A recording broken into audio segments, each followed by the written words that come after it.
সূরা বনী ইসরাঈলের ৩য় নম্বর রুকুতে আল্লাহ পাক রব্বুল আলামিন বিশ্ব মানবতার জন্য ১৩ দফা কর্মসূচি ঘোষণা করেছেন। এই রুকুর মাঝে আল্লাহ তাআলা তামাম দুনিয়ার মানুষের করণীয় কি হবে অনেকগুলা মৌলিক বিষয় আলোচনা করেছেন। যদি কোনো মানুষ শুধুমাত্র সূরা বনী ইসরাঈলের ৩ নাম্বার রুকুর বিষয়গুলো আমল করে তাহলে ওই ব্যক্তি আল্লাহর জান্নাতে যেতে পারবে, তাতে সামান্য সন্দেহ নাই। এত চমৎকার চমৎকার মৌলিক কতিপয় আমলের কথা আল্লাহ তাআলা এখানে বলেছেন।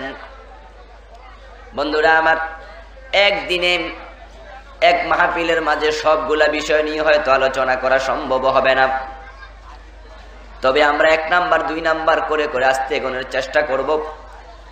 যেখানে গিয়ে আজকের আলোচনা শেষ হয়ে যাবে আমি অনুরোধ রেখে যাব, আমরা সবাই বাড়িতে গিয়ে তারপরের টুকু নিজ দায়িত্বে পড়ে নেওয়ার চেষ্টা করব। আল্লাহ তৌফিক দান করুক, বলি আমিন। আল্লাহ পাক রব্বুল আলামিন বলতেছেন, ওয়াকাযা রাব্বুকা আল্লা তা'বুদু ইল্লা ইয়্যাহ। শুরু করলেন এমন একটি চমৎকার শব্দ দিয়ে, যে শব্দটা অত্যন্ত ব্যাপক অর্থবোধক। কাযা শব্দের অর্থ হচ্ছে তোমার আল্লাহ ফয়সালা করেছেন, রায় দিয়েছেন। আল্লাহ তাআলা তোমার প্রভু বলেছেন বলেন নাই, হুকুম করেছেন বলেন নাই, আদেশ করেছেন বলেন নাই। আল্লাহ শুরুতে বললেন তোমার প্রভু রায় ঘোষণা করতেছেন। রায় দেয়া কার কাজ? রায় দেয়া হলো মূলত বন্ধু কাজী মানে হাকিম, জজ। যখন বন্ধু আপনার বাবা আপনাকে কোনো কাজ করার জন্য কমান্ড করেন তখন আপনি এটাকে রায় বলেন না, বলেন আমার বাবা আদেশ করেছে। স্বামী যখন স্ত্রীকে কোনো কিছু করতে বলে তখন বলে আমার স্বামী এটা করার জন্য বলেছে। কিন্তু ম্যাজিস্ট্রেট যখন কোর্টে বসে আদালতে বসে যখন জজ কোনো কিছু আদেশ করে তখন এটাকে বলেছে, এটাকে করার জন্য আদেশ করা হয়েছে, এভাবে না বলে বরং আমরা সবাই বলি হাকিম সাহেব রায় দিয়েছেন। রায় শব্দটা সরাসরি হাকিমের সাথে জড়িত। আল্লাহ তাআলা সূরা বনী ইসরাঈলের ৩ নাম্বার রুকুর আলোচনা শুরু করলেন নিজে হাকিম সেজে। শুরুতে বললেন তোমার প্রভু রায় দিতেছেন। রায়ের বিভিন্ন স্তর থাকে সেটাও আমরা জানি। যখন ম্যাজিস্ট্রেট কোর্ট কোনো মামলার রায় দেয়, ওই রায় যদি আপনার ভালো না লাগে, রায় মানি না, এটা বলার অধিকার নাই। বরং বলতে পারেন এই রায়টা আমার মনোপুত হয় নাই, তাই আমি অ্যাপিল করব। রায় মানি না বললে আপনার বিরুদ্ধে কোর্ট অবমাননার মামলা হবে, তাই আপনি অ্যাপিল করার জন্য যাইতে পারেন ম্যাজিস্ট্রেট কোর্ট থেকে জজ কোর্টে। জজ কোর্ট যখন রায় দেয় তখন রায় যদি ভালো না লাগে তাহলে যেতে পারেন আপনি হাইকোর্টে। হাইকোর্টে অ্যাপিল করার পরে যদি হাইকোর্ট বেঞ্চ রায় দেওয়ার পরে আপনার ভালো না লাগে তাহলে তার বিরুদ্ধে আপিল করার জন্য আপনি যেতে পারবেন সুপ্রিম কোর্টে। কিন্তু বন্ধু, সুপ্রিম কোর্ট যদি কোনো রায় দিয়ে দেয়, সেই রায় আপনার ভালো লাগুক আর না লাগুক, তার বিরুদ্ধে আপিল করার কোনো জায়গা বাংলাদেশে আর আছে নাকি? সুপ্রিম কোর্টের রায় যেমন প্রত্যেকটা বাংলাদেশী নাগরিক মানতে বাধ্য, ভালো লাগুক আর না লাগুক, নিজের পক্ষে হোক আর বিপক্ষে হোক। যদি বাংলাদেশের সীমানার মাঝে আপনি মুক্ত আবহাওয়ায় বসবাস করতে চান তাহলে আপনাকে সুপ্রিম কোর্টের রায় মেনে নিতেই হবে, আপনি বাধ্য। আল্লাহ পাক রব্বুল আলামিন সুপ্রিম কোর্টের বিচারের মতো ক্ষমতাওয়ালা নাকি আল্লাহর ক্ষমতা আরো বেশি? আল্লাহ এখানে বললেন তোমার প্রভু রায় দিয়েছেন, কারণটা কি? আল্লাহ তাআলা কোরআনে কারীমের আরেক জায়গায় নিজের পরিচয় দিয়ে বলেন আলাইসাল্লাহু বিআহকামিল হাকিমিন। আল্লাহ কি তামাম দুনিয়া যত বিচারক আছে সকল বিচারকের শ্রেষ্ঠ বিচারক নন নাকি? সব বিচারকের শ্রেষ্ঠ বিচারক আল্লাহ। বাংলাদেশে বন্ধু সুপ্রিম কোর্টের উপরে আর যেহেতু কোর্ট নাই, সুপ্রিম কোর্টের প্রধান বিচারপতির উপরে আর কোনো বিচারপতি নাই। তাই তিনি যখন কোনো রায় দেবেন, সেই রায় যেমন বাংলার সব মানুষ মানতে বাধ্য, আল্লাহ তাআলা যদি কোনো রায় দেন তাহলে সে রায়ও তার এই গোলামগুলো মানতে বাধ্য। দুনিয়ার মানুষ যদি তাদের দেশের সর্বোচ্চ আদালতের রায় না মানে তাহলে তাকে জেলখানায় যেতে হয়। আল্লাহ তাআলার আদালতের রায় যদি দুনিয়ার মানুষ মানতে রাজি না হয় তাহলে তাদেরকেও জাহান্নামে যেতে হবে। তাই তো কোরআনে কারীম আল্লাহ তাআলা অন্য জায়গায় বলতেছেন, ইয়া মা'শারাল জিন্নি ওয়াল ইনসি ইন ইসতাতা'তুম আন তানফুযু মিন আকতারিস সামাওয়াতি ওয়াল আরদি ফানফুযু লা তানফুযুনা ইল্লা বিসুলতান। হে দুনিয়ার মানুষ এবং জিনেরা, তোমরা যদি আমি আল্লাহর রায় মেনে দুনিয়ায় বসবাস করতে ভালো না লাগে তাহলে আমার আকাশ এবং জমিনের সীমানা ছেড়ে তুমি অন্য কোথাও চলে যাও।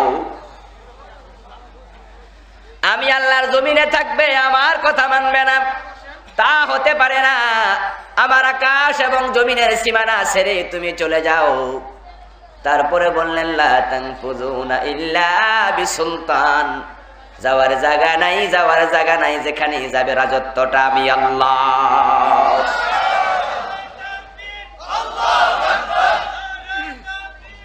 বন্ধুরা আমার, যেহেতু কোথাও যাওয়ার জায়গা নাই, আল্লাহর জমিনে আপনাকে আমাকে থাকতেই হবে, তাহলে আল্লাহ তাআলার রায় আপনাদের আমাদের সবার মেনে নেওয়া দরকার আছে না নাই?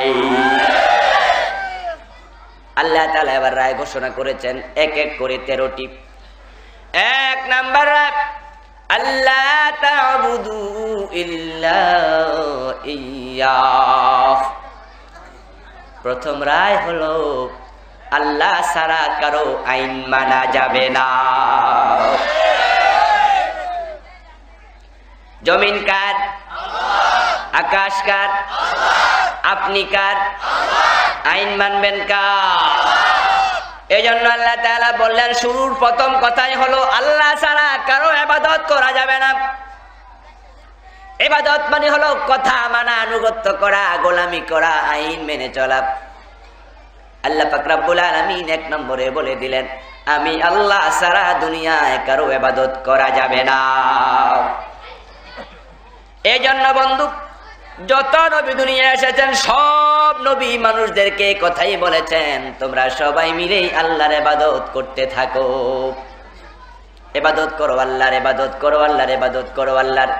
কারণ যদি তুমি আল্লাহর ইবাদত করতে রাজি হয়ে যাও তাহলে আল্লাহ তাআলা তোমাকে কিয়ামতের দিন ডেকে ডেকে তোমার জান্নাত দিয়ে দেবেন। তোমার যে পাওনা জান্নাত আল্লাহ সেটা আদায় করে দেবেন। তাই তো কোরআনে কারীম আল্লাহ বলেন, হাশরের মাঠে যখন মানুষ থাকবে আল্লাহ তাআলা জান্নাতে মানুষদেরকে দেওয়ার আগে বলবেন, ইয়া আইয়াতুহান নাফসুল মুতমাইন্নাহ ইরজিই ইলা রাব্বিকি রাদিয়াতাম মারদিয়া ফাদখুলি ফি ইবাদি। হে প্রশান্ত আত্মা, তুমি আমার বান্দার কাতারে প্রবেশ করো, আমার গোলামদের কাতারে প্রবেশ করো। দুনিয়ায় যারা আল্লাহর ইবাদত করেছে তখন তারা লাইনবদ্ধ হয়ে দাঁড়াবে। আল্লাহ তখন আদেশ করবেন, ওয়াদখুলি জান্নাতি, এবার তোমরা আমার জান্নাতে চলে যাও। সুবহানাল্লাহ। এজন্য বান্দা আপনি ইবাদত করবেন, আল্লাহ জান্নাত দেবেন। তাই তো দুনিয়ার সব নবী মানুষকে ইবাদত করার জন্য আদেশ করেছেন, আর কোনো কিছু বলেন নাই। কোরআনে কারীমে আল্লাহ তাআলা বলতেছেন, লাকাদ আরসালনা নূহান ইলা কওমিহি ফাকালা ইয়া কওমি ইবুদুল্লাহ।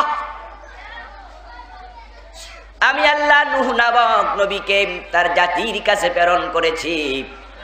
নূহ আলাইহিস সালাম গেলেন তার জাতির কাছে, গিয়ে 950 বছর শুধু একটা কথাই বলেছেন, হে আমার জাতির লোকেরা ইবাদত করো আল্লাহর। ওয়াইলা মাদিয়ানা আখাহুম শুআইবা ক্বালা ইয়া কওমি ইবুদুল্লাহ। হযরত শুআয়ব আলাইহিস সালাম মাদায়ান এলাকায় গেলেন, তিনিও বললেন ইবাদত করো আল্লাহর। ওয়া ইলা আদিন আখাহুম হুদা ক্বালা ইয়া কওমি ইবুদুল্লাহ। এমনি ভাবে আমি আদ জাতির নিকট হুদ আলাইহিস সালামকে পাঠিয়েছি, তিনিও বললেন ইবাদত করো আল্লাহর। ওয়া ইলা সামুদা আখাহুম সালিহা ক্বালা ইয়া কওমি ইবুদুল্লাহ। আল্লাহ বলতেছেন আমি হযরত সালেহ আলাইহিস সালামকে তার জাতির কাছে প্রেরণ করেছি, তিনিও বলেছেন একটাই কথা, হে আমার জাতির লোকেরা ইবাদত করো আল্লাহর। শুধুমাত্র এই কয়জন নবী নয় বন্ধু, যত নবী দুনিয়া আসছেন সব নবী একটাই বলেছেন ইবাদত করো আল্লাহর। ওয়ালাকাদ বা'আসনা ফি কুল্লি উম্মাতির রাসূলান আন ইবুদুল্লাহ।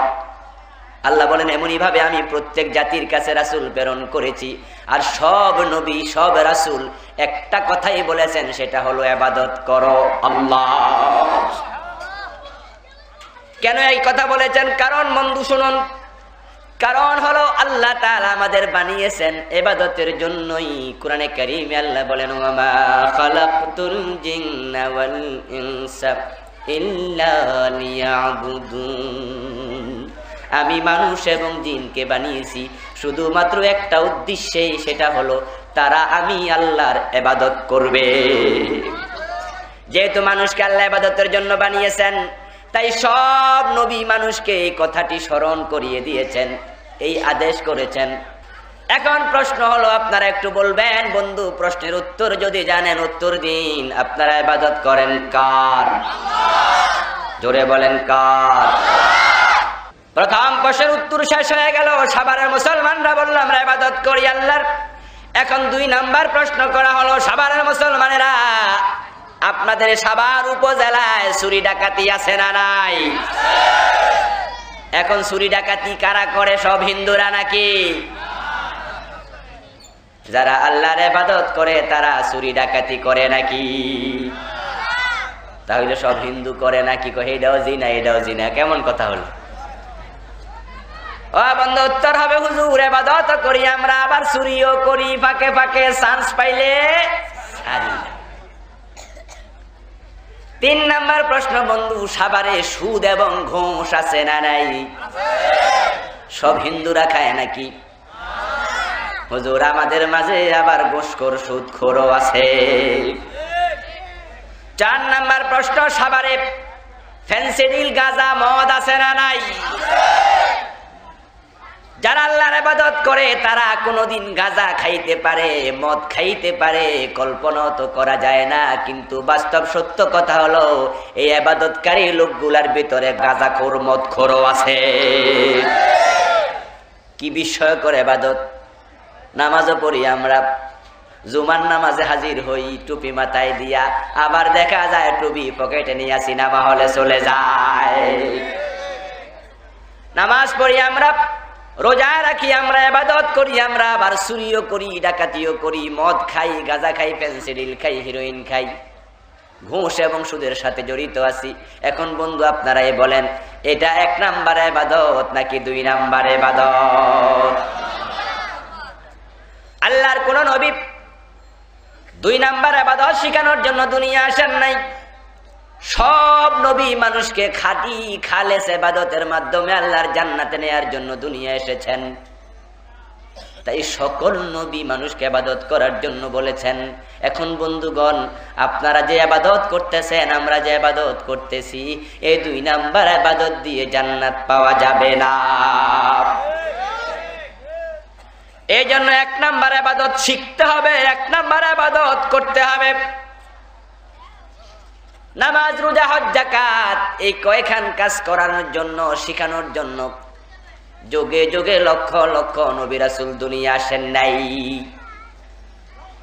আপনি নামাজ রোজা কয়েকখান করে মনে করতেছেন ইবাদত হয়ে গেছে, জান্নাত পেয়ে যাবেন। না বন্ধু না, আপনি যেমন ইবাদত শব্দটাকে ছোট মনে করেছেন, আপনি ইবাদতের যে ব্যাখ্যা বুঝেছেন, এই সামান্য ব্যাখ্যা আসলে ইবাদত নয়। লক্ষ লক্ষ নবী একই সুরে এই কথাটি বলেছেন। তাহলে বুঝতে হবে কথাটি মোটেও ছোট নয়, এটা অনেক বড় কথা। বান্দা আমার, এক একজন নবী এক এক কালে ইসলামের দাওয়াত দিয়েছেন। হযরতে আদম যখন বলেন ইবাদত করো আল্লাহর, তখন হযরত নূহ আলাইহিস সালাম জমিনে ছিলেন না। হযরত নূহ যখন বলে ইবাদত করো আল্লাহর, তখন ইব্রাহিম আলাইহিস সালাম ছিলেন না। ইব্রাহিম যখন দাওয়াত দেন তখন হুদ আলাইহিস সালাম ছিলেন না। হুদ যখন দাওয়াত দেন মুসা তখন ছিলেন না। মুসা যখন দাওয়াত দেন ঈসা তখন ছিলেন না। ঈসা যখন দাওয়াত দেন মুহাম্মাদুর রাসূলুল্লাহ সাল্লাল্লাহু আলাইহি ওয়াসাল্লাম তখন জমিনে ছিলেন না। একজন নবীর সাথে আরেকজনের দেখা হয় নাই, এমন হাজার হাজার নবী আছে। সময়ের মিল নাই, ঠিক একইভাবে বন্ধু দেশেরও মিল নাই।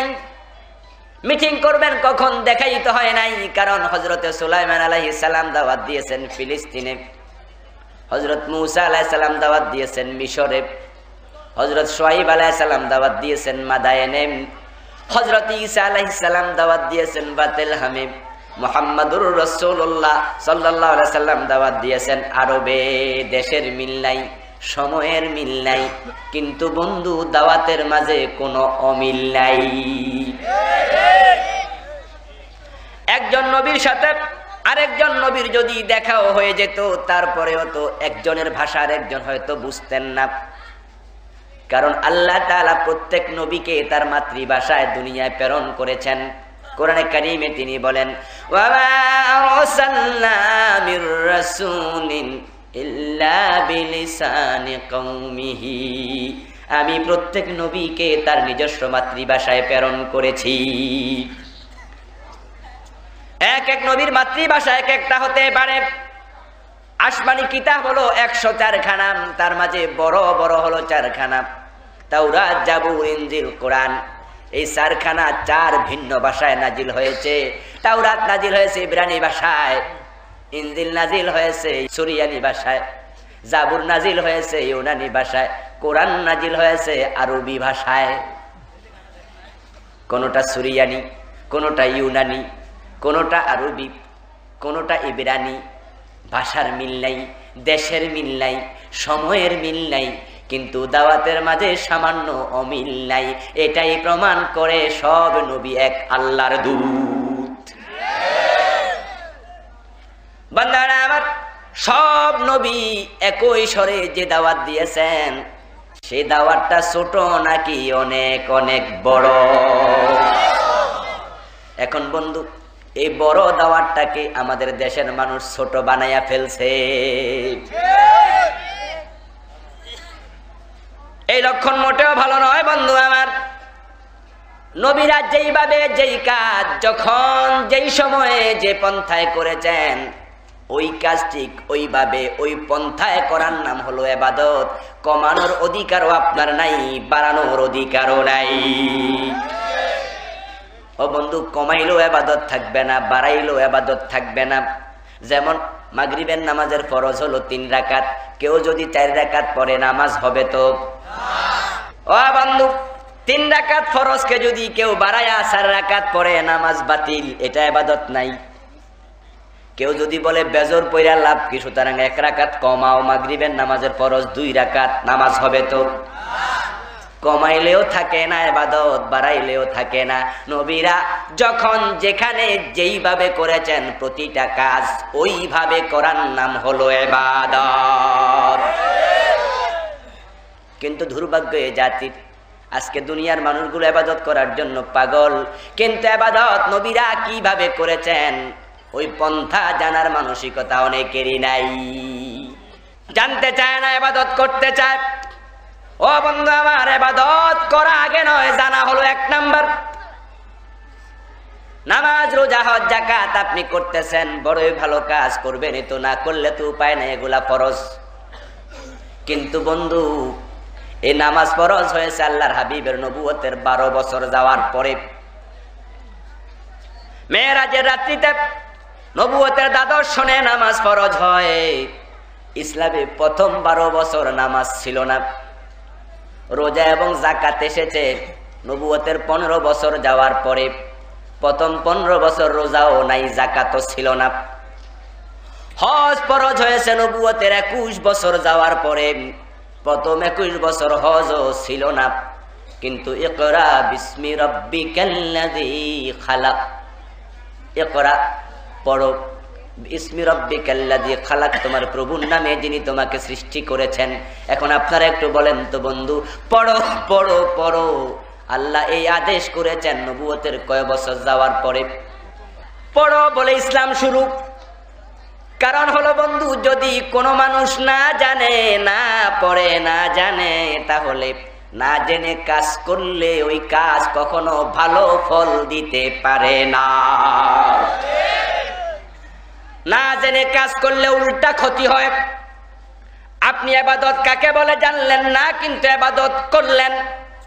এই ইবাদত করার কারণেই আপনি জাহান্নামী হবেন বন্ধু। আপনার ইবাদতই জাহান্নামী হওয়ার জন্য যথেষ্ট। ডাক্তারের দোকানে গেলেন, যাওয়ার পরে আপনার পেটে ব্যথা, খুব প্রচন্ড পেটে ব্যথা। এই অবস্থায় যাইয়া দেখলেন যে ডাক্তার দোকানে নাই, অনেক ঔষধ আছে। আপনি বন্ধু কোন ঔষধ খাইলে পেটে ব্যথা সারে এটা শিখেন নাই, কিন্তু পেটের ব্যথায় পইরা তাড়াতাড়ি বেশি কইরা পাইয়া ঔষধ খাইয়া নিছেন। বলেন তো পেটের ব্যথা সারবে না মরার সম্ভাবনা আছে? এই জন্য আগে হলো জানা, তারপরে হলো মানা। তাই তো আল্লাহ তাআলা নামাজ, রোজা, হজ, যাকাত ফরজ করার অনেক আগে ফরজ করেছেন। কোরআন পড়ো, কোরআন পড়ো, কোরআন পড়ো। কিন্তু বাংলার মুসলমান নামাজ রোজা ধরেছে, কিন্তু কোরআনটাকে ধরে নাই। তারা ইসলাম মানতে রাজি হয়, কিন্তু জানতে রাজি থাকে না। যার কারণে বন্ধু এই সুযোগটা গ্রহণ করে শয়তান এক একজনের হাতে এক এক রকম ইবাদত তুলে দিয়েছে। তামাম দুনিয়ার সব নবী বলছে ইবাদত করো আল্লাহর। এখন আপনারা ইবাদত করতেছেন আল্লাহর।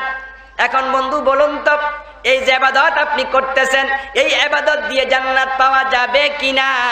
এটা নবীদের সেই ইবাদত কিনা, তা কোরআন হাদিসের সাথে মিলানো দরকার আছে না নাই? কিন্তু আপনি মিলাইলে দেখবেন তো মিলে না। ও বন্ধু, বাংলাদেশের ইবাদত একরকম নাকি এক একজনের এক এক রকম? আপনি দেখেন বন্ধু, দেওয়ানবাগ যেভাবে ইবাদত করে 18শির সাথে মিলে না। 18শির লোকেরা যেভাবে ইবাদত করে মাইজবান্ডারের সাথে মিলে না। মাইজবান্ডার যেভাবে ইবাদত করে মানিকগঞ্জের হুজুরের সাথে মিলে না। দেওয়ানবাগ ইবাদত একরকম, সেখানে হলো পীরের পায়ে সিজদা দেয়া। মাইজবান্ডার ইবাদত আরেক রকম, সেখানে হলো বেডা বেডি একাত্রে ঢোল বাজায় লাফায়। সরসিনা যাওয়ার পরে ইবাদত দেখবেন সেখানে বৈশা বৈশা আস্তে আস্তে জিকির করে গোপনে গোপনে। এখন বন্ধু একটা আরেকটার সাথে মিলতেছে না, কিন্তু মিলুক আর না মিলুক সবাই কয় যে আমারটাই হলো আসলটা, ওইটা হইলো 2 নাম্বারটা। বন্ধুরা আমার, সব লোক ইবাদত করতেছে কেন? উত্তর জান্নাতে যেতে চাই। তাই তো বাংলাদেশের সবগুলা মুসলমান জান্নাতে যাওয়ার জন্য অপেক্ষা করতেছে, ভাব ধরে বসে আছে, মরতে দেরি, বেহেশতে যেতে দেরি নাই। কিন্তু আমার রাসূল অশনি সংকেত শুনিয়ে গিয়েছেন। তিনি বলেছেন, সাতাফতারিকু উম্মতি আলা 73 মিল্লাতান কুল্লুহুম ফিন্নার ইল্লা ওয়াহিদা। কিলা ইয়া রাসূলুল্লাহ ওয়া মাহি? ক্বালা মা আনা আলাইহি ওয়া আসহাবি।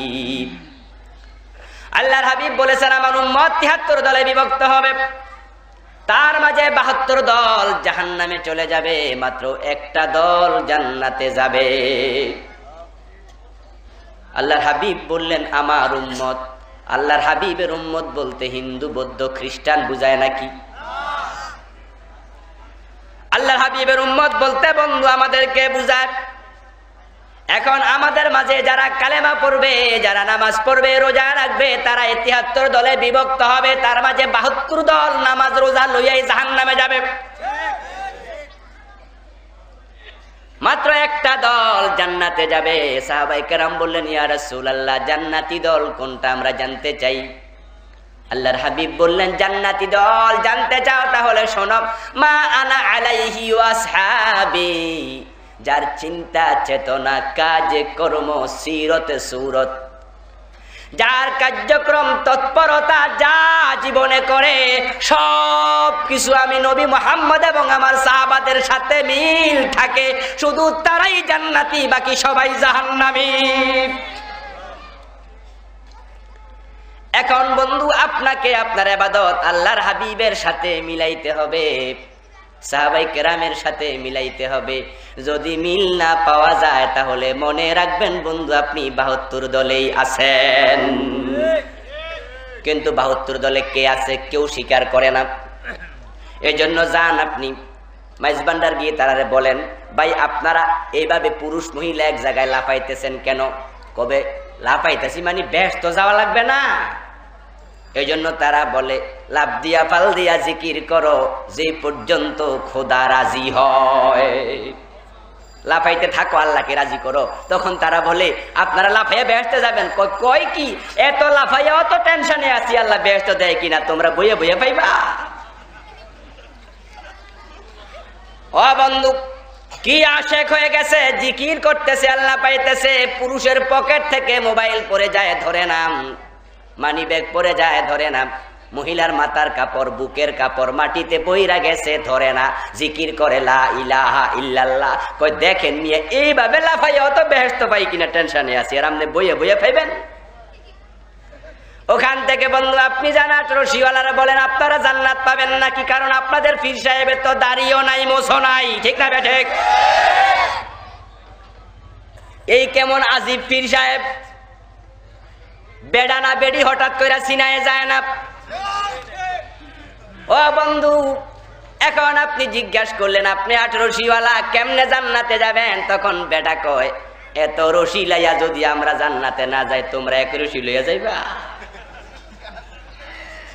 ও বন্ধু, দেওয়ানবাগ বলে আমরা ঠিক, মানিকগঞ্জ বলে আমরা ঠিক, সরসিনা বলে আমরা ঠিক, 8 রশি বলে আমরা ঠিক, রাফিজি বলে আমরা ঠিক, খারিজি বলে আমরা ঠিক, জাবরিয়া বলে আমরা ঠিক, কাদরিয়া বলে আমরা ঠিক, মুতাজিলা বলে আমরা ঠিক, শিয়া বলে আমরা ঠিক। तमाम দুনিয়ার সব আলেমদের মাযহাব মতে ফতুয়ার আলোকে যেই কাদিয়ানি কাফের, সেই কাদিয়ানি কয় আমরা ঠিক। আর আপনারা আমরা যারা আহলুস সুন্নাত ওয়াল জামাত, আমরা কই আমরা ঠিক। সবাই বলে আমরা ঠিক, কারণটা কি বন্ধু?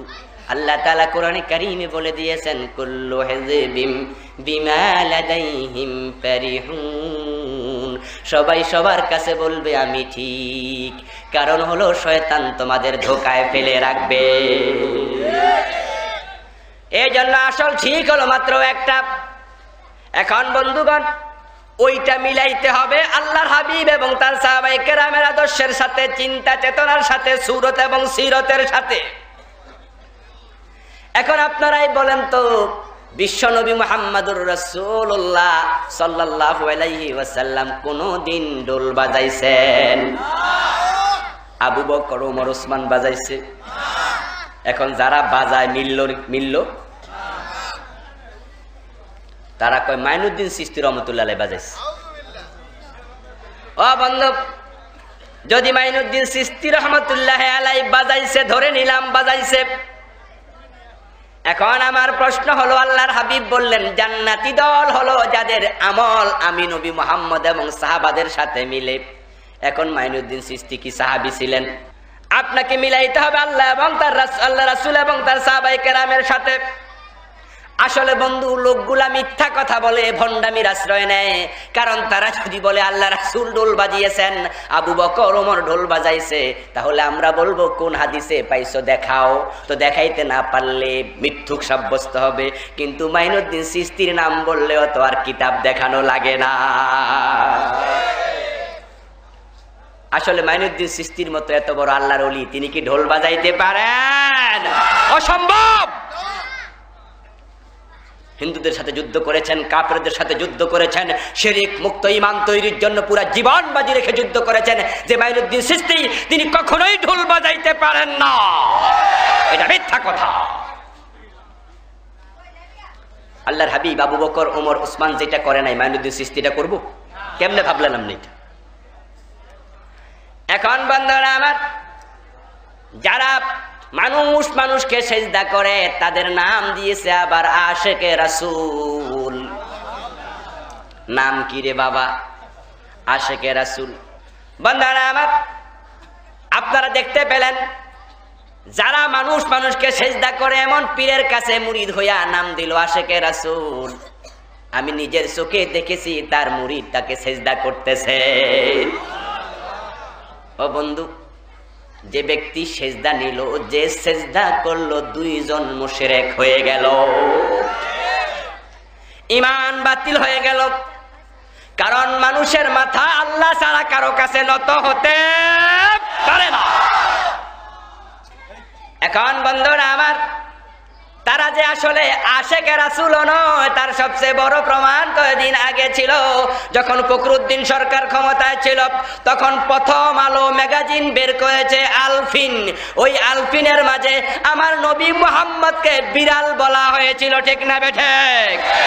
তাম দেশের আলেমরা তখন প্রতিবাদ করেছে, মিছিল করেছে, মিটিং করেছে, ছেলেটাকে এক পর্যায়ে জেলখানায় নেওয়া হয়েছে। ও বন্ধু আমার, তখন তাম দেশের মানুষরা রাস্তায় নেমেছিল, আমার রাসূলের ইজ্জতে কেন হাত দিলি? কিন্তু আশেকে রাসূলদের তখন টিকিও খুঁজে পাওয়া যায় নাই। তারা রাস্তায় নেমে আল্লাহর হাবিবের পক্ষে মিছিল করা দূরের কথা, একটা বিবৃতিও পত্রিকায় দেয় নাই। তাহলে বোঝা গেল তারা আশেকে রাসূল নয়, তারা রাসূলের বড় মাপের দুশমন।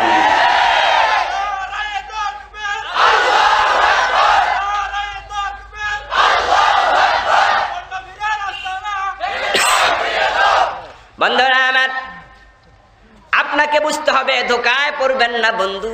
নাম দেখে চাকচিক্যে পড়বেন না, নাম দেখে ধোকা খায় বেকুবে। ও বন্ধু, আপনি আশরাফুল মাখলুকাত, সৃষ্টির শ্রেষ্ঠ প্রাণী। আল্লাহ আপনাকে এত বুঝ দিল, বেকুব হবেন কেন? আর আল্লাহ আপনাদের যাদেরকে এত বিবেক দিলেন, তারা শুধু আশেকে রাসূল আর জাকের লেখা দাড়ি মুসকামায়, তারপরেও তাদের পিছনে জান্নাতের জন্য দৌড়াচ্ছেন। বন্ধু, আল্লাহ আপনাদের মতো কতিপয় লোককে বলছিলেন উলাইকা কাল আনআমি বাল হুম আদাল। ওই লোকগুলা মানুষ থাকবে, কিন্তু মানুষ থাকার পরেও বিবেক খাটাবে না। কান থাকবে, কান দিয়ে সত্যটা শুনবে না। চোখ দেখবে, তারপরেও সত্যটা বুঝবে না, চোখ দিয়া দেখে নেবে না। তারা আসলে মানুষ নয়, মানুষ নয়, তারা হলো পশুর মতো, এবং পশুর চেয়েও আরো নিকৃষ্ট। আমার রাসূল যেখানে জীবনে একদিন দাড়ি কামান নাই, সেখানে ওই বেটা দাড়ি কামাইয়া কেমনে ফির হলো? আপনারা বলেন তো, আপনাদের মসজিদে যদি ইমাম সাহেব যাই দেখেন যে দাড়ি কামাইলেছে, জুমার দিন দাড়ি নাই, নামাজ পড়বেন ওনার পিছনে? ঠেলা ঠেলে লেগে যাবেন, ঠিক না? দেখ রে দেখ, হুজুরে করছে কি দেখ। হুজুর এবার কয় আমি লাফাও কেন, তোমারও তো দাড়ি নাই। মুসল্লি একজন কইল, আরে তুমি, তোমারও দাড়ি নাই, তুমি আমার ধরছো কেন? মুসল্লি কয়, হুজুর দাড়ি ছাড়া মুসল্লি হওয়া যায়, ইমাম হওয়া যায় না, ঠিক না বেঠিক? ও বান্দা, আপনারাই বলেন, যদি দাড়ি ছাড়া আপনার এই গ্রামের, আপনার মহল্লার ছোট্ট জুমার মসজিদের ইমাম হওয়া না যায়, তাহলে দাড়ি ছাড়া পীর সাহেব হয় কেমনে? আসলে এটা পীর না, বরং বড় মাপের ভণ্ড। নবীরা বলে ইবাদত করো আল্লাহর। এখন বন্ধু, ইবাদত কেমনে করতে হয় এটা আল্লাহর কিতাব কোরআন থেকে জানা দরকার আছে না নাই? এজন্য বন্ধুগণ, আপনাকে ইবাদত শিখতে হবে আল্লাহ এবং তার রাসূল থেকে। তাই তো আল্লাহ বলেছেন কোরআন পড়ো, কোরআন পড়ো, কোরআন পড়ো। আল্লাহর হাবিবও ঠিক তাই বললেন। যখন তিনি বিদায় হজের ভাষণ দিলেন, বিদায় হজের ভাষণে আল্লাহর হাবিব বলতেছেন, তারাকতু ফীকুম আমরাইন লান তাদিল্লু মা তামাসসাকতুম বিহিমা কিতাবাল্লাহি ওয়া সুন্নতি। ও আমার সাহাবারা, হতে পারে আজকের পরে আর কোনোদিন তোমাদের সাথে এই মাঠে আমার দেখা হবে না। হযরত ঈসা আলাইহিস সালাম যাওয়ার পরে তার উম্মত পথহারা হয়ে গেছে। হযরত মূসা আলাইহিস সালাম দুনিয়া থেকে যাওয়ার পরে তার উম্মত পথহারা হয়ে গেছে। হযরত উযাইর আলাইহিস সালাম যাওয়ার পরে তার উম্মত পথহারা হয়ে গেছে। তবে আমি নবী মুহাম্মদ যাওয়ার পরে তোমরা পথহারা হবে না। আমি তোমাদের কাছে রেখে যাচ্ছি দুইটা জিনিস। ওই দুইটা জিনিস যদি তোমরা আঁকড়াইয়া ধরতে পারো, তাহলে কোনোদিন পথহারা হবে না, পথহারা হবে না। ওই দুইটা জিনিস, একটা হলো আল্লাহর কিতাব কোরআন, আর একটা হলো আমার সুন্নাহ হাদিস। বিদায় হজের ভাষণে আল্লাহর হাবিব বলেন, যদি পথের উপরে টিকে থাকতে চাও তাহলে কোরআন ধরো, হাদিস ধরো। এখন বাংলাদেশের মানুষ কয় শুধু পীর ধরো, ঠিক না বেঠে? ও বন্ধু, আল্লাহ রাসূল বলে গেল কোরআন হাদিস ধরো, আপনি ওইটা পাইছেন কই?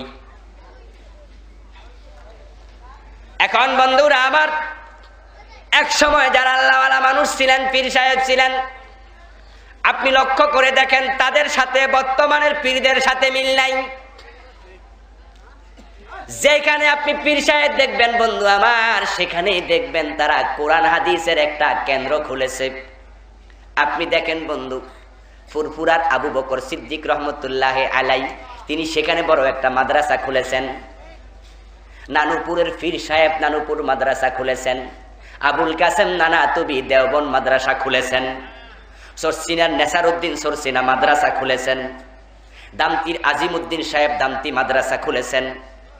সরমনায় এসাক সাহেব সরমনায় মাদ্রাসা খুলেছেন। সোনাকান্দার হুদা সাহেব সোনাকান্দা মাদ্রাসা খুলেছেন।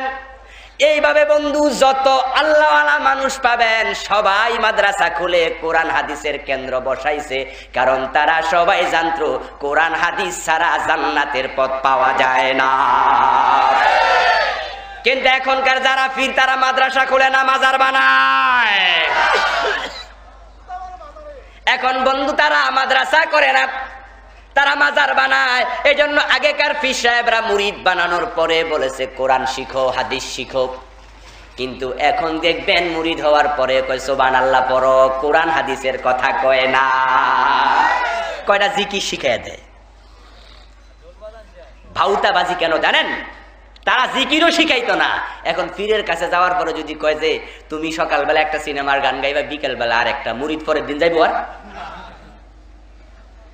এই জন্য বেড়া বুদ্ধি করে সুবহানাল্লাহ শিখায় কয় দেখছো আমি তোমার কেমন আল্লাহর কাছে নিতাছি। অথচ বন্ধু আমার, কোরআন এবং হাদিসের ভিতরে সুবহানাল্লাহর ফজিলত আছে না নাই? এখন আপনি শুধু সুবহানাল্লাহ না শিখায়া যদি কোরআন শিখায়া দিতেন তাহলে সে সব শিখতো, এর ভিতরে সুবহানাল্লাহও শিখতো। এই জন্য ইবাদত করতে রাজি হয়েছেন বাংলার মুসলমান। কিন্তু ইবাদত কাকে বলে, কিভাবে ইবাদত করতে হয়, এখন আসুন আমরা সেদিকে যাই। নামাজ, রোজা, হজ, যাকাত, এই কয়টা করে জান্নাতে যাওয়ার জন্য বসে আছেন। এগুলাকে আপনারা ইবাদত মনে করতেছেন বন্ধু, যথেষ্ট। তাই তো দেখা যায় 5 ওয়াক্ত নামাজ পড়ে, 2-4 রাকাত তাহাজ্জুদও পড়ে। ওই তাহাজ্জুদ আল্লাহ বাপ ধইরা বসে থাকে, বেহেশত আল্লাহ আমারে না দিয়া কারে দেয়। হজ করতে আসার সময় দেখবেন বন্ধু, একটা হাজি রুমাল কিনে নিয়ে আসে। এই লোকটা হজে যাওয়ার আগে ছিল সমাজের বিচারপতি, সমাজের নেতা। তখন সেই লোকটা বিচার করতে গিয়ে গোশ খাইত, নেতাগিরি করেছে। কিন্তু হজে যাওয়ার সময় তাওবা তিল্লা করতেছে, কয় আল্লাহ আর গোশ খাইতাম না। হজ করে যখন দেশে আসে, আসার সময় একখান হাজি রুমাল কিনা বাড়িতে আইছে। আসার পরে এখন মানুষ তারে কয় বিচারে আইয়েন, বিচারে আইয়েন। হে আর বিচারে যায় না, কারণ কয় গর্জন খাইতাম না, বিচারে যায় লাভ কি? এখন বন্ধু সে আর বিচারে গেল না, বরং সে বলে এখন আমি দুনিয়ার কাজে আর নাই, আল্লাহর রাস্তায় চলে গেছি। তাই হাজি রুমাল মাথা দিয়ে আস্তে আস্তে করে হাঁটতেছে। সামনে যখন রাস্তায় গেল তখন একজন ধইরা 3 জনে ধরে একজনের কিলাইতাছে। পাবলিক ডাক দিছে, স্যার স্যার আপনি একটু আইয়েন, আপনি তো নেতা মানুষ। এই কয় আস্তাগফিরুল্লাহ, আমি দুনিয়ার কামে নাই। ও বন্ধু, হাজি রুমাল মাথায় দিয়া তিনি নিজকে জান্নাতের রাস্তায় রাখতেছেন, তাই দুনিয়ার কাজে উনি এখন আর লাগতেছেন না। আমি আপনাদের বলতে চাই বন্ধু, উনি যেই রাস্তা ধরছেন আসলে এটা জান্নাতের রাস্তা মোটেও নয়। তিনি যখন গিয়েছেন মিনার মাঠে শয়তানকে পাথর মারার জন্য, আসলে বন্ধু যেই লোকটা হজে যাওয়ার আগে বিচার করেছিল, হজ থেকে আসার পরে সেই বিচারটাকে ইসলামের পক্ষে আনে নাই। হজে যাওয়ার আগে সে শয়তানের পক্ষে মাস্তান ছিল, কিন্তু হজ থেকে আসার পরে আল্লাহর রাস্তায় দাঁড়িয়ে যায় নাই মাথা উঁচু করে। এখন শুধুমাত্র সে হাজি রুমাল মাথা দিয়ে আস্তে আস্তে হাঁটে। ওই লোক শয়তানকে পাথর মারে নাই, বরং সে পকেটে করে শয়তান লইয়া বাংলাদেশে আইছে। আমাদের দেশে যারা হজ করে তারা হলো সমাজের শ্রেষ্ঠ মানুষগুলো, ধনী মানুষগুলো, সমাজের এলিট পার্সন, পয়সাওয়ালা মানুষ। ও বন্ধু, যদি সমাজের শুধুমাত্র বাংলাদেশের হাজী সাহেবগুলো সিদ্ধান্ত নিত, আল্লাহর কাবা ঘর ধরে এসে শপথ করে বলতো, আল্লাহ তোমার কাবা ধরে শপথ করে বাংলাদেশে যাচ্ছি, এখন থেকে আর অন্যায় করব না, সমাজে অন্যায় হতেও দেব না, আমি বিচারে ঘুষ খাবো না, কাউকে ঘুষ খেতে দেব না, আল্লাহ তোমার দিনের বাহিরে চলবো না, কাউকে চলতে দেব না। এই শপথ পরে যখন বাংলাদেশে হাজী সাহেব এসে তার সন্তানদেরকে ডেকে বলতেন, ও আমার ছেলেরা, আমি আল্লাহর ঘর ধরে শপথ করে এসেছি, অন্যায় করব না, আল্লাহর দিনের বিপক্ষে চলবো না, সুতরাং সবার আগে তোমরাও ঠিক হইয়া যাও। ও বন্ধু, যদি শুধু হাজী সাহেবগুলো এই কথা বলতেন, বাংলাদেশ কত আগেই ভালো হয়ে যেত। কিন্তু বলতেছে, হজ করে উনি বেহেশতে চলে গেছে, বাপ ধরে বসে রয়েছে, কোনো কাজ করে না। ও বন্ধু আমার, এটা কি জান্নাতের রাস্তা কিনা? শুনে এবার আলোচনায় যায়। 5 ওয়াক্ত নামাজ পড়ে এক ভদ্রলোক, কিন্তু উনি রমজানে একটা রোজাও রাখে না, রমজান মাসে রোজা রাখে না। উনাকে প্রশ্ন করা হলো, এই কেমন নামাজি, রমজানে রোজা রাখেন না কেন? লোকটা বলল, আমার বুদ্ধি আছে। কি বুদ্ধি আছে? কালান নবী সাল্লাল্লাহু আলাইহি ওয়াসাল্লাম, সে পড়ে শুনাইতেছে, আল্লাহর হাবিব বলেছেন, আউয়ালু মা ইউহাসাবু বিহিল আবদু ইয়াউমাল কিয়ামাতি মিন আমালিহি সালাতুহু ফাইন সালুহাত ফাকাদ আফলাহা ওয়া আনজাহা। সে বলে, মিয়া আমি হাদিসে পড়ছি, আল্লাহর হাবিব বলেছেন, যে ব্যক্তি কিয়ামতের দিন নামাজের হিসাব দিতে পারবে, আল্লাহ সবার আগে যেহেতু নামাজের হিসাব নেবেন, তাই নামাজের হিসাব যদি দিতে পারে তাহলে আল্লাহ তাকে বেহেশত দিয়ে দেবে। সুতরাং রোজা রাইখা কষ্ট কইরা কি লাভ? ও বন্ধু, হাদিস কিন্তু সহিহ। যখন সে আপনার কাছে দলিল দিয়া বলল নামাজের হিসাব দিলে জান্নাত পাওয়া যায়, রোজা লাগে না, এখন আপনি তার এই দলিল মেনে নেবেন নাকি বলবেন তুমি হাদিসটা বোঝো নাই? ঠিক না ঠিক? আরেকজন বন্ধু শুধু নামাজ পড়ে, রোজা রাখে, হজ করে না, এমন লোক বাংলাদেশে আছে না নাই? হাজার হাজার লোক হজ করে না, এখানে আছে না নাই? পৃথিবীর সব মুসলমান দেশের তুলনায় বাংলাদেশেই বেশি। এই দেশের লোকেরা হজ ফরজ হয় 30 বছর আগে, করে 40 বছর পরে। বিয়ে শাদী, ছেলে মেয়ের ঘর বাড়ি সব কইরা সাইরা যখন আর কোনো কাম নাই, এবার কয়েকটু গুইরাই বন্ধু আমার, তখন তারা হজে যায়। অথচ পৃথিবীর সব দেশ থেকে দেখবেন হাজী সাহেব যারা হজ যারা করে, অধিকাংশ হলো যুবক যুবতী। এখন বাংলাদেশের ভাইয়েরা, আপনারা হজ করলেন না, নামাজ রোজা করে জান্নাতে যাবেন ভাবতেছেন, অথচ শুনুন আল্লাহর হাবিব বলতেছেন, মান মালাকা যাদান ওয়া রাহিলাতান তুবাল্লিগহু ইলা বাইতিল্লাহ ওয়া লাম ইয়াহুজ্জা ফালা আলাইহি আন ইয়ামুতা ইয়াহুদিয়্যান ওয়ালা নাসরানিয়্যা। যদি কোনো ব্যক্তি তার উপরে হজ ফরজ হওয়ার পরেও হজ না করে মারা যায়, মরার সময় লোকটা ইহুদি হয়ে মরুক আর খ্রিস্টান হয়ে মরুক, আল্লাহর কিছু আসে যায় না। এখন বলেন তো, যে লোক হজ না করার কারণে ইহুদি অথবা খ্রিস্টান হয়ে মরার সম্ভাবনা দেখা দিল, জান্নাতে যাওয়ার সম্ভাবনা আর বাকি আছে নাকি? ও বন্ধু, তার নামাজ রোজা কোনো কাজে লাগলো না। আরেকজন ব্যক্তি নামাজ পড়ে, রোজা রাখে, হজ ফরজ হয় নাই, তাই ঝামেলা নাই, অথবা হজ ফরজ হয়েছে, হজ করেছে, কিন্তু জাকাত ফরজ, জাকাত দেয় না, এমন লোক আছে না নাই? এটা আগেরটার তুলনায় আরো বেশি। বন্ধুরা আমার, ঋণ মুক্ত যে ব্যক্তি শুধুমাত্র মৌলিক চাহিদা পূরণ করার পরে মাত্র 52.5 তোলা রূপা, বর্তমান মার্কেট মূল্য 35 থেকে 40 হাজার, ঋণ মুক্ত ব্যক্তির যদি ওই পরিমাণ টাকা ব্যাংকে থাকে অথবা ব্যবসায়ের পুঁজি থাকে, তাহলে বছর গেলে তার জন্যই 2.5% হারে যাকাত দেয়া ফরজ। মাত্র 35-40 হাজার টাকা এক বছর যদি থাকে, যাকাত ফরজ হয়ে যায়। ঋণ যদি না থাকে, মৌলিক চাহিদা পূরণ করা থাকে, তাহলে বাংলাদেশে কত হাজার লোকের উপরে যাকাত ফরজ। শুধু হাজার না, লক্ষ লক্ষ লোক। কিন্তু বন্ধু যাকাত দিচ্ছে না, নামাজ রোজা করতেছে, জান্নাতের স্বপ্ন দেখতেছেন, অথচ আল্লাহর কোরআন সাক্ষী বন্ধু আমার, এই কোরআনে কারীম আল্লাহ যা বলেছেন তা ঠিক না বেঠিক? আল্লাহর কথা সত্য কিনা? কোনো সন্দেহ আছে নাকি? শুরুতে আল্লাহ বলেছেন লা রাইবা ফীহি হুদাল লিল মুত্তাকিন, এই কিতাবের মাঝে কোনো সন্দেহ নাই, এবং এই কিতাবই হলো মুত্তাকির জন্য হেদায়াত। মানি মুত্তাকি কোন রাস্তায় চললে জান্নাত পাবে, এই কিতাবের ভিতরেই বলা আছে। এই কোরআনে আল্লাহ তাআলা কি বলতেছেন এবার শুনুন। আমার আল্লাহ তাআলা বলতেছেন আল্লাযীনা ইয়াকনিযুনাল যাহাবা ওয়াল ফিদ্দাতা ওয়া লা ইউনফিকুনাহা ফী সাবিলিল্লাহি ফাবাশশিরহুম বিআযাবিন আলীম। হে নবী মুহাম্মদ, যারা যাকাত দেয় নাই তাদেরকে আপনি জাহান্নামের কঠিন আযাবের খবর দেন।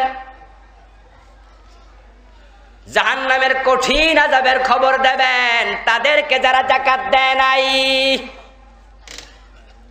কি কঠিন আযাব আল্লাহ পরবর্তী আয়াতে ব্যাখ্যা করতেছেন, ইয়াউমা ইউহমা আলাইহা ফি নারি জাহান্নাম ফাতকুয়া বিহা জিবাহুহুম ওয়া জুনুবুহুম ওয়া যুহুরুহুম হাযা মা কানাসতুম লিআনফুসিকুম ফাযুকু মা কুনতুম তাকনিজুন। ও নবী মুহাম্মদ, যারা যাকাত দেয় নাই আল্লাহ তাদের সম্পদগুলোকে কিয়ামতের দিন জড়ো করে জাহান্নামের আগুনে গরম করবেন। ও বন্ধু, কামার যেমন লোহা গরম করার পরে তাহা দিয়া দা বানায়, খন্তা বানায়, কামারের দোকানে লোহা গরম করতে দেখেছেন কিনা?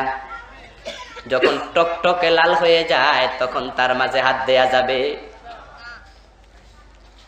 জাহান্নামের আগুন দুনিয়ার আগুনে এসে 70 গুণ বেশি তেজওয়ালা। আপনার সম্পদ মালগুলাকে আল্লাহ লোহার বড় বড় টুকরা বানায়া, তামার টুকরা বানায়া জাহান্নামের আগুনে গরম করবেন। যখন টকটকে লাল হয়ে যাবে, ফাতকুয়া বিহা জিবাহুহুম ওয়া যুহুরুহুম ওয়া জুনুবুহুম, আল্লাহ তাআলা বলতেছেন তখন ওই লোহার পাত দিয়া যে ব্যক্তি যাকাত দেয় নাই তার পিঠের মাঝে, পেটের মাঝে, কপালের মাঝে সেক দিতে থাকবে।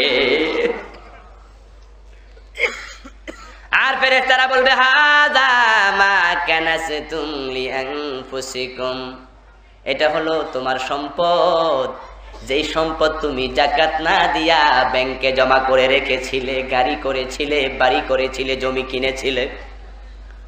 এখানে বন্ধু শেষ নয়, অন্য আয়াতে আল্লাহ তাআলা বলতেছেন সায়ুতাওয়াকুনা মা বাখিলু বিহি ইয়াউমাল কিয়ামাহ, কিয়ামতের দিন ওই ব্যক্তির সম্পদগুলোকে আল্লাহ তাআলা তার গলার মাঝে ঝুলাইয়া দেবেন। ওই ব্যক্তির সম্পদকে গলার মাঝে সাপ বানায়া ঝুলাইয়া দেয়া হবে। ফায়াখুযু বিলহাযমাতাইহি ইয়ানি শাদকাইহি ফায়াকুল আনা মালুকা আনা কানজুক। আল্লাহর হাবিব বলতেছেন ওই ব্যক্তির গলার মাঝে যখন সাপ বানায়া তার সম্পদ ঝুলিয়ে দেয়া হবে, তখন সাপগুলো তার কপালের দুই পাশে সবল মারবে আর বলবে আমি তোমার মাল, আমি তোমার মাল। এখন আপনাদের একটা প্রশ্ন করতে চাই, কিয়ামতের মাঠে রেখে যেই লোকটার পেটের মাঝে, পিঠের মাঝে, কপালের মাঝে জাহান্নামের আগুন দিয়া সেক দেয়া শুরু হয়েছে এবং তার গলার মাঝে সাপ ঝুলাইয়া দেয়া হয়েছে, এই লোকটা জান্নাতি লোক নাকি জাহান্নামী? কিন্তু নামাজ রোজা কি কাজে লেগেছে তার? সে তো নামাজও পড়তো। যেমন আপনারা নামাজ পড়তেছেন, রোজা রাখতেছেন, কিন্তু যাকাত দিচ্ছেন না অনেকে। বন্ধুরা আমার, আরেকজন ব্যক্তি ধরেন নামাজ পড়েছে, রোজা রেখেছে, যাকাতও দিয়েছে, হজও করেছে, কিন্তু সুদ খায়, আবার নামাজ পড়ে এমন লোক আছে না নাই? ঘুষ খায়, নামাজ পড়ে আছে না নাই?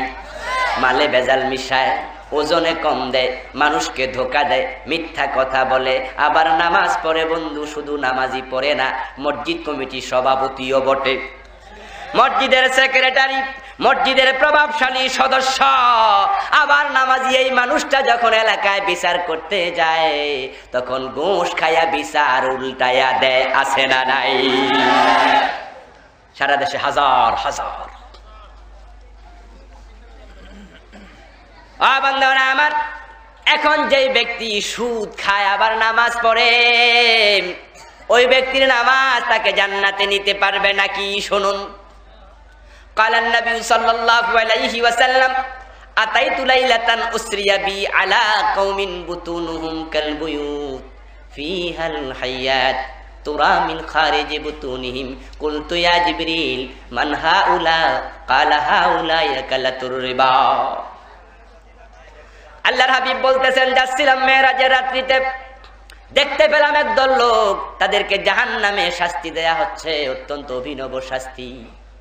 এক একজনের পেট হলো বড় বড় বাড়ির মতো, পেটের ভিতরে অজগর সাপ সবল মারতেছে।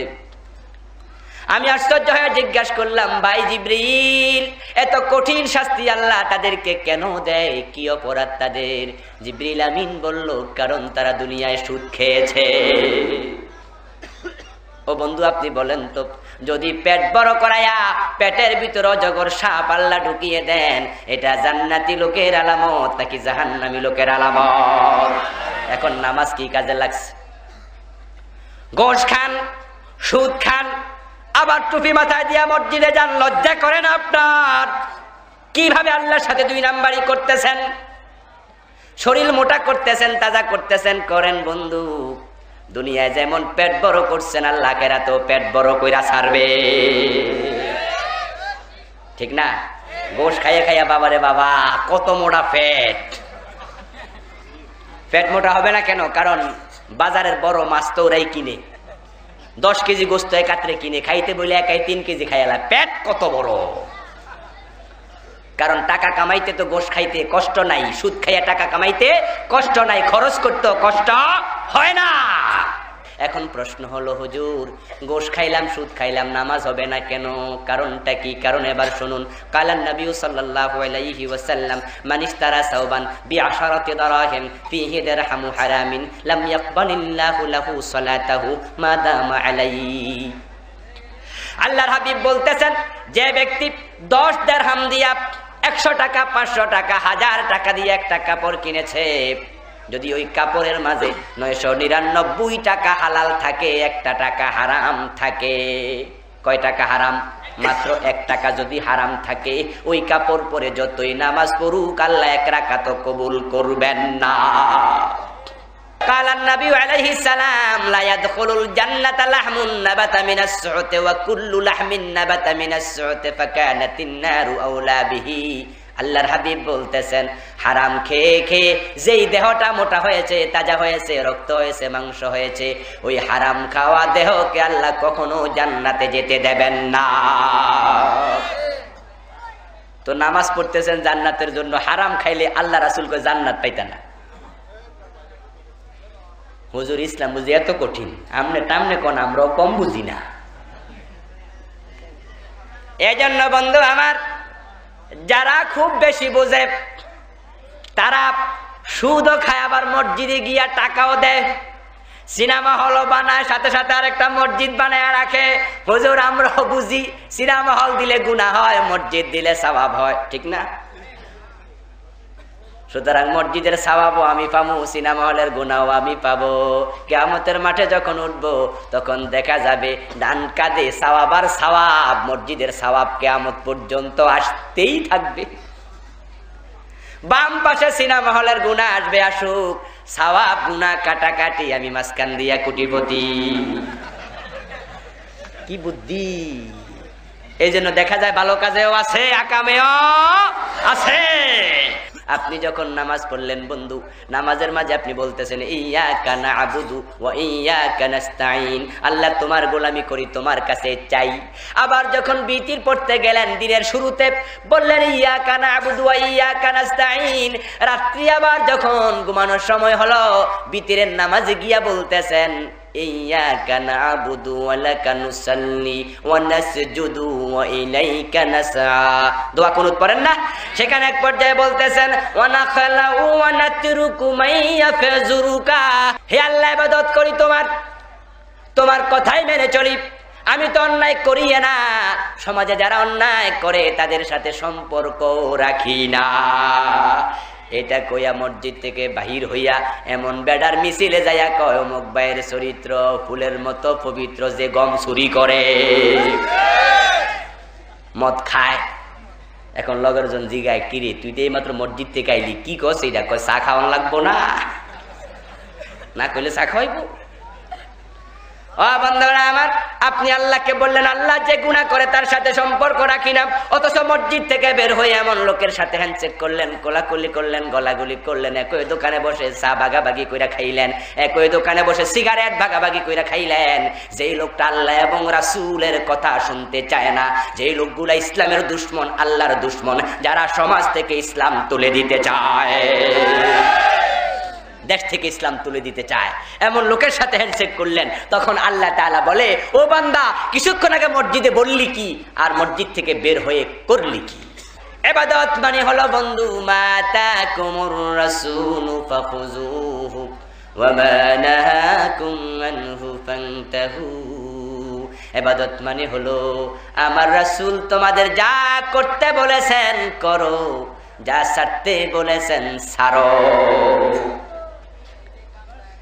শুধু নামাজ রোজা হজ যাকাত এই কয়টাই ইবাদত নয় বন্ধু আমার হাবিব যা করতে বলেছেন সব করার নাম ইবাদত, যা ছাড়তে বলেছেন সব ছাড়ার নাম হলো ইবাদত। এখন বন্ধুগণ, আপনারা যারা আমার সামনে আছেন মেহেরবানি করে একটু বলুন, আমার রাসূল যাহা করতে বলেছেন আপনারা করতে রাজি আছেন নাকি? সবাই রাজি? দুই হাত তুলে দেখান। নারায়ে তাকবীর, নারায়ে তাকবীর। আল কোরআনের আলো, আল হাদিসের আলো, আমার নেতা তোমার নেতা, কোরআন ছাড়া অন্য কিছু। হাত নামান। আল্লাহ তুমি আমাদের হাতগুলা কবুল করো, বলেন আমিন। বান্দারা আমার, আপনারা হাত তুলে বললেন আল্লাহর হাবিব যা বলেছে সব মানবেন। এখন আমি আপনাদের জিজ্ঞাসা করতে চাই, রাস্তা যখন চলবেন আল্লাহর হাবিব কোন পাশে চলতে বলেছেন, ডান পাশে না বাম পাশে? সৌদি আরবের গাড়ি ডান পাশে চলতেছে, কাতারের গাড়ি ডান পাশে চলতেছে, ইয়ামানের গাড়ি ডান পাশে চলতেছে, ইরাকের গাড়ি ডান পাশে চলতেছে, ইরানের গাড়ি ডান পাশে চলতেছে, ইয়ামানের গানি, সিরিয়ার গানি ডান পাশে চলতেছে। তামাম দুনিয়ার সব মুসলমান, তামাম আরব বিশ্ব এটাকে গ্রহণ করে নিয়েছে, রাসূলের আইন মানল। ঠিক তার বিপরীতে কাফের, তারা আল্লাহর হাবিবের আইন মানে না। তাই আমেরিকা বাম পাশে, ব্রিটেন বাম পাশে, ফ্রান্স, রাশিয়া, জার্মানি সব বাম পাশে চলতেছে, ভারত বাম পাশে চলতেছে। ও 90% মুসলমানের বাংলার ভাইয়েরাও, আমি আপনাদের মাঝখানে রেখে প্রশ্ন করি, আপনারা কাফেরের সাথে মিলাইয়া জীবন চালাইয়া দিলেন নাকি মুসলমানের সাথে মিলাইলেন? কাফেরের সাথে মিলাইয়া জীবন চালাইয়া দিলেন। অথচ আপনি যখন মারা যাবেন তখন কবর রাখার সময় বলবে বিসমিল্লাহি ওয়ালা মিল্লাতি রাসূলিল্লাহ। বাংলা অর্থ হলো আল্লাহর নামে রাসূলের দলে তুইলা দিলাম। মুসলমান রাসূলের আইন এইভাবে সব জায়গায় লঙ্ঘন করতেছেন। আল্লাহ তাআলা কোরআনে কারীমে বলতেছে নামাজ পড়ো, নামাজ না পড়ে জান্নাত পাওয়া যাবে। কোরআনে বললেন চোরের হাত কাটো। এখন বাংলাদেশের 40 বছরে কয়জন কাটছেন চোরের হাত? তাহলে আল্লাহর কথা নামাজ পড়ো এটা না মানলে যদি জাহান্নামে যেতে হয়, চোরের হাত কাটো এটা না মানলে জান্নাত পাবেন বলল কে? বন্ধুরা আমার, এখন আপনাদের প্রশ্ন করতে চাই, আপনারা আমার সামনে যারা, ঠিকই আমরা সবাই চাই রাসূলের আইন মানি, ঠিক না ঠিক? এই অন্তরের অনুভূতি সবার আছে আমি জানি, কিন্তু পরিবেশ নাই, পারি না দেশের আইন। এখন বন্ধু আপনাদের জিজ্ঞাসা করতে চাই, উল্টা চলো, উল্টা চলো, বাম পাশে চলো, এই আইনটা যারা লিখেছে বানিয়েছে তারা মানুষ না জিন? এখন এই আইন পরিবর্তন করার চেষ্টা করবে মানুষে না জিনে? আপনারা মানুষ না জিন? চেষ্টা করতেছেন তো?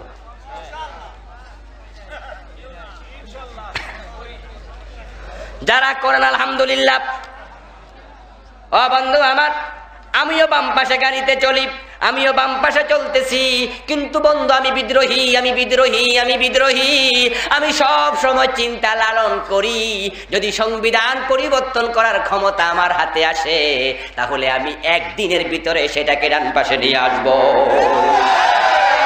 এখন বন্ধু বাংলাদেশের যদি 51% মুসলমান এই বিষয়ে একমত হয়ে যেত, আমরা মানুষের আইন মানি না, আল্লাহর আইন মানি, তাহলে ওই যে আল্লাহ বলছে শুরুতে, ওয়াকাযা রাব্বুকা আল্লা তা'বুদু ইল্লা ইয়াহু, প্রথম আদেশ হলো আমি আল্লাহর আইন ছাড়া কারো আইন মানা যাবে না। এখন মানতেছেন তো মানুষের আইন? মানুষের আইন মানতেছেন না? এই যে ডান পাশে চলতেছেন না, উল্টা চলতেছেন, চোরের হাত কাটতেছেন না, সুদ খাইলে কোনো অপরাধ নাই বাংলাদেশে, ঠিক না? অনুমতি আছে, বরং সুদ খাইলে আরো কয় যে ঠিক আছে ভালো করে খান, সহযোগিতা দরকার না, আমরা দিমু, আরো সব ব্যাংকে লোন দিবে। মদ খাইলে 80 বেত লাগাও মানলেন না, ডাকাত সুরে চড়াও মানলেন না। ও বন্ধুরা আমার, আল্লাহর আইন অর্ধেক মানলেন, অর্ধেক মানলেন না, কিছু কিছু গ্রহণ করলেন, কিছু কিছু গ্রহণ করলেন না। ও বন্ধু, এটার নাম আল্লাহর ইবাদত না। কোরআনে কারীম আল্লাহ বলেন, আফাতুমিনুনা বিবাদিল কিতাবি ওয়া তাকফুরুনা বিবাদিন ফামা জাযাউ মান ইয়াফআলু যালিকা মিনকুম ইল্লা খিzyun ফিল হায়াতিদ দুনিয়া ওয়া ইয়াউমাল কিয়ামাতি ইউরাদ্দুনা ইলা আশাদ্দিল আযাব। আল্লাহ প্রশ্ন করেন, তোমরা কি কোরআনের কিছু মানবা, কিছু মানবা না? প্রশ্ন করেন কে? তাহলে বোঝা গেল আল্লাহ ভালো করে জানে যে বাঙালি সুবিধা হলে আছে, অসুবিধা হলে আর নাই। এজন্য আল্লাহ বলে কিছু মানবা, কিছু মানবা না। যদি কিছু মানো আর কিছু না মানো, তাহলে কি হবে শোনো, দুনিয়ায় লাঞ্ছিত করব, মরার পরে কঠিন জাহান্নামে ধাক্কায়া ফেলে দেব। বান্দারা আমার, এখন আমাদের সমাজে আপনারা যারা আল্লাহর ইবাদত করে জান্নাত পেতে চান, আপনাদেরকে এগিয়ে আসতে হবে, জীবনের সব জায়গায় আল্লাহর কথা মানার জন্য রাজি থাকতে হবে, মানার চেষ্টা করতে হবে। অথচ বন্ধু বড়ই পরিতাপ এবং দুর্ভাগ্য, আমাদের দেশে আমরা আল্লাহর আইন অর্ধেক মেনে জান্নাতে যেতে চাই। তাই তো দেখা যায় বন্ধুরা আমার, আমাদের মুসলমানদের অবস্থা এতটা খারাপ হয়ে গেছে, তারা এখন ইসলামের কিছু কিছু কয়েকটা দেখে দেখে বেছে নেয়, আর বাকিগুলা গ্রহণ করতে রাজি হয় না। ইবাদত মানে হলো কাজাউল হায়াত বিহাসবি আওয়ামিরিল্লাহি তাআলা ওয়া নাওয়াহি। ইবাদত মানে হলো আল্লাহ এবং রাসূল যাহা বলেছেন ওইটা মেনে নিয়ে জীবন চালানোর নাম।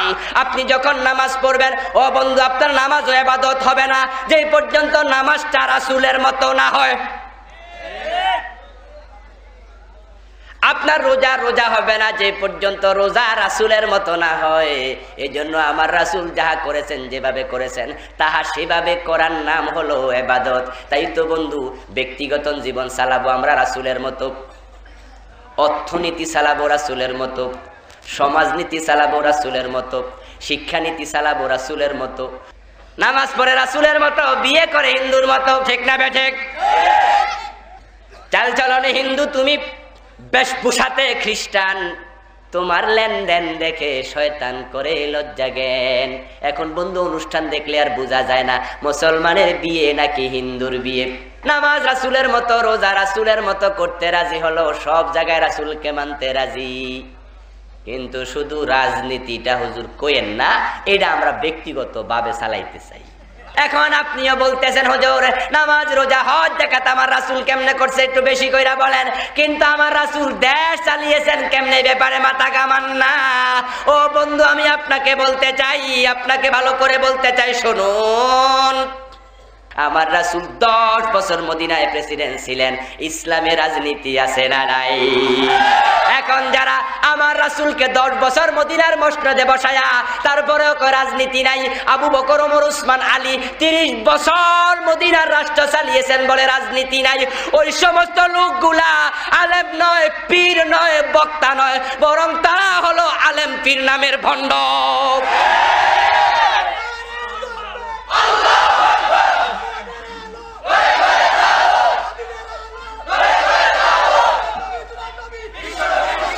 বাংলাদেশের যদি মাত্র 51% মুসলমান ভালো হয়ে যেত, বেশি লাগে না? তাহলে এই দেশটার চেহারাই পাল্টে যেত, ইসলাম মানা সহজ হয়ে যেত, আল্লাহর কোরআনের আলোকে সমাজ চলতো, দেশ চলতো, শান্তির পলগু ধারা সমাজের পরতে পরতেই প্রবাহিত হতো।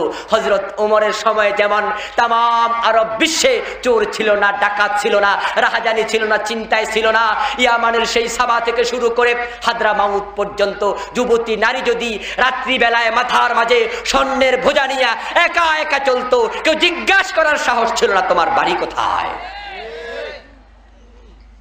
সেটা ইসলাম দেখিয়ে দিয়েছে শান্তির সেই সমাজ।